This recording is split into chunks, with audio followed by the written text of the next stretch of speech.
Hi everyone, welcome back to the Model 3 Man channel. Do you recognize that?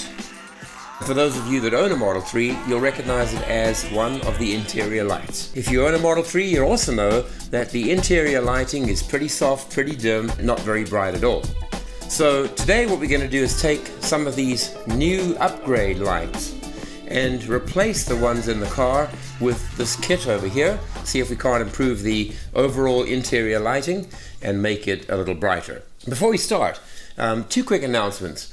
During the middle of this week, my subscriber list passed that magical 10,000 subscriber level. It's a major milestone, and I want to thank each one of you who has subscribed. I promise to keep working harder in thanks to you for having subscribed. Second quick announcement, I want to thank the 11 people on this channel who so kindly donated to my daughter Philippa's GoFundMe page. As you know, she's going to be working in Lebanon for a year, pure volunteer. She has to find her own support for food, accommodation, transportation, and while she's nowhere near her target yet, 11 of you kind people donated to her fund. Thank you so much for that. Anyone else that feels like they'd like to, I've put the link down in the description below. Right, let's get on to lighting upgrade for the Model 3.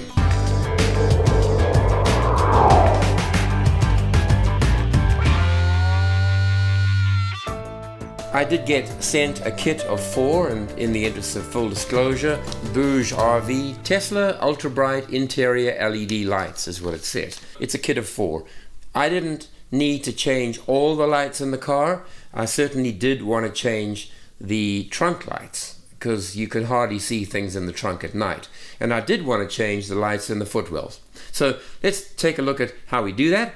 If you want to see how to remove every one of the lights, Brian from I1 Tesla did a pretty good YouTube upload on how to remove and install all of them. What came in the kit was a set of instructions, identification of where those lights are to be found, a tiny little prizing tool which worked very well in the trunk lights, but when it came to the footlights, and I know Brian had trouble with them as well, had to take the whole panel off, I found that didn't work. It was bending and it really couldn't get a good grip. Well, I dipped into the kitchen drawer, pulled out a bread knife. We won't say a thing to Dragon Lady about that, but the bread knife worked. It enabled me to pop out those 2 lights in the footwells without having to remove all of the panels. I did not want to upgrade all of the lights in the car. For some of them, there's no particular benefit to me in making them brighter, such as the lights under each of the 4 doors. I don't really need to see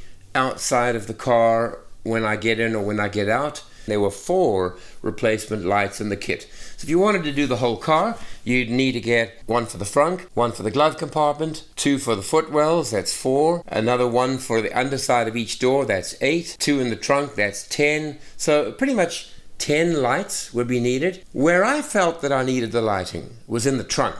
It's particularly dark and gloomy, and what happens is that you open the trunk at night, you really don't see into the inner recess, and you often miss things that you've put inside the trunk, like my iPad bag, which is perfectly black. I wanted to upgrade the trunk, and I also wanted to upgrade the footwell. Why the footwells? And the reason is simple. I often find that I put things on the floor just behind my legs, up against the seat, or just out of the way, because I've got a passenger sitting next to me and I want to keep something close at hand.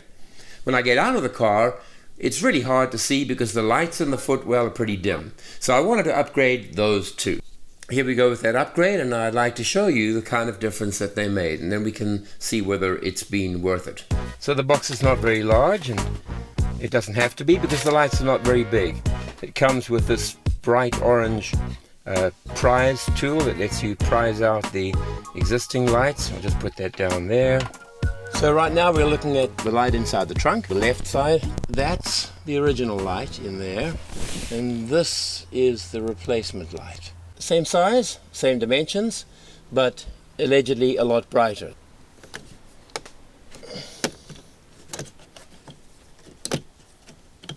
Well, that comes out very easily.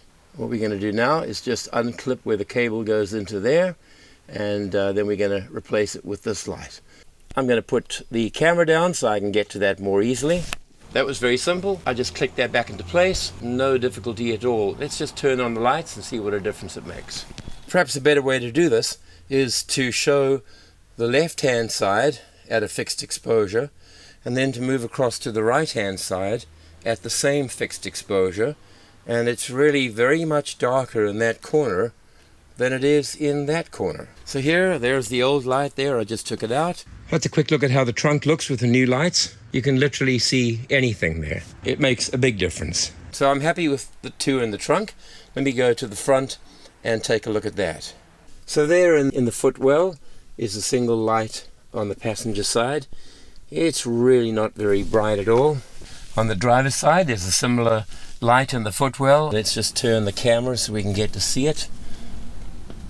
That's it up there. So I'm going to take that out, switch it out with a new one, and we'll compare the left side footwell with the right side footwell.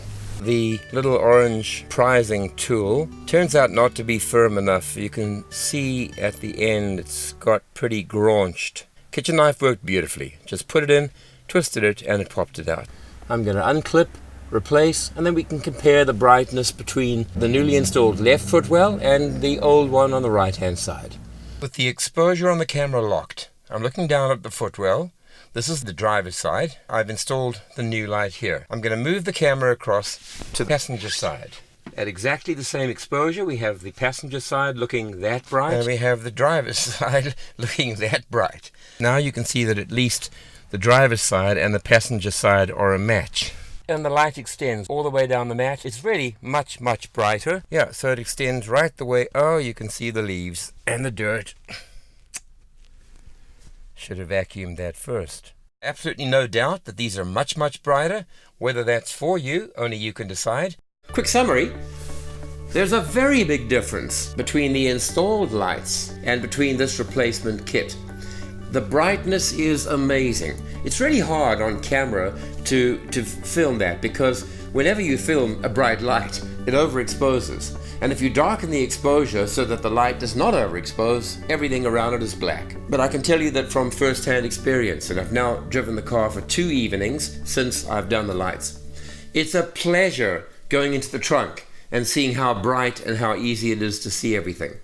It's a pleasure in the car when you step inside or you get out that the footwell area right up to the seats is beautifully lit.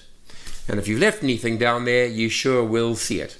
So all in all, if you would like to upgrade your light kit, I've put a link in the description below. You can get them at the reduced price they're currently being sold for. I also want to say thank you to all those who've been using my referral code when they've purchased new cars. If you are purchasing a new Tesla, the referral code gives you 1,000 miles of free supercharging, and that turns out to 1,500 kilometers in Canada. Finally, wanted to say again, drive carefully, use autopilot wisely, watch your back, and I'll see you in the next episode.